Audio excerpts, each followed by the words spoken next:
မင်္ဂလာပါကျွန်တော်မော်ရိုင်းမှာမရှိရဲ့အနေထားတစ်ခုပါဗျာပွဲတွေရှယ်ကောင်းနေတယ်ဗျာကျွန်တော်တို့ဖူဆယ်ပြိုင်ပွဲတွေဖြစ်နေတဲ့အနေထားတစ်ခုမှာကျွန်တော်တို့မော်ရိုင်းအင်အားကြီးအသင်းတွေဖြစ်တဲ့မျိုးမ future light ရောင်းနေအသင်းတွေအကုန်လုံးထွက်တယ်ဗျာထွက်တဲ့အသင်းတွေကလုံးဝရှယ်ကျွတ်စင်နေဗျာကျွန်တော်မှဗျာဓာတ်ပုံလေးကြည့်ပြီးတော့ပဲဖြည့်သိမ့်နေရတယ်ဗျာပွဲရတကယ်ကောင်းတယ်တော့ကျွန်တော်ပထမစိတ်ထင်ဗျာတသင်းနှစ်သင်းလောက်ပဲပြင်ဆင်ထားမယ်လို့ထင်တာ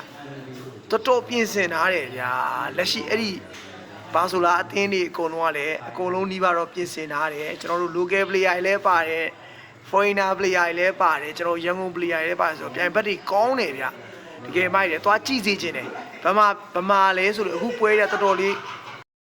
အဲ့တော့ဗျာဒီပြိုင်ပွဲကဘာလို့ပြိုင်ပွဲရတော်တော်လေးတော့ခရီးတော့ရောက်နေပြီပွဲကဗမာလဲဆိုတော့ကျွန်တော်တို့အမှတ်၈ကျောင်းအာလာကာ၈ဟောအာထာကာ၈ကျောင်းအရှိကကျွန်တော်တို့ဘတ်စုံသုံးခန်းမမှာပဲပေါ့နော်အရင်ကဆိုလို့ရှိရင်ဒီကွင်းကဗော်လီဘောကွင်းတွေလုပ်တယ်ကျွန်တော်ကြက်တောင်ရတဲ့ကွင်းတွေလုပ်တယ်အာလာကာ၁ရဲ့ဘေးချင်းကက်ရဲ့အမှတ်၈ကျောင်းရဲ့မျက်စောင်းဒိုးလေးမှာရှိတယ်ဗျာအဲ့ဒီကွင်းမှာလိုက်လွင်မဲ့ပေးလွင့်ရတယ်လို့ပြောတယ်ဗျာဒါပေမဲ့ဘယ်ပေးလွင့်လဲတော့ကျွန်တော်လည်းသိချာတော့မသိသေးဘူးကျွန်တော်သိလို့ရှိရင်ပြန်ကြေညာပေးမယ်ကိုယ်တိုင်သွားကြည့်စီခြင်းတယ်ဗျာစောင်းရမ်းမိုက်တယ်ဗျာသိလားအဓိကတော့အဲ့ဒီဘာဆိုလားအသင်းတွေဆိုလို့ရှိရင်အခုစဉ်ခေါင်းသင်းဆိုဘယ်သူရှိမယ်ဗျာရွှေမြောက်ရီတင်းရှိမယ်ရောင်နီရှိမယ်ရောင်နီဆိုနှစ်တင်းထွက်တယ်ဗျာရွှေမြောက်ရီရဲ့ရောင်နီရဲ့နောက်မျိုးမရဲ့ future လိုက်အဲ့ဒီပွဲတွေဆိုတော့ share ကောင်း share မြိုင်မယ်လို့ယုံကြည်ရဗျာကျွန်တော်ညီကိုတွေကွင်းထဲကိုသွားရောက်အားပေးကြပါလို့ပြောရင်း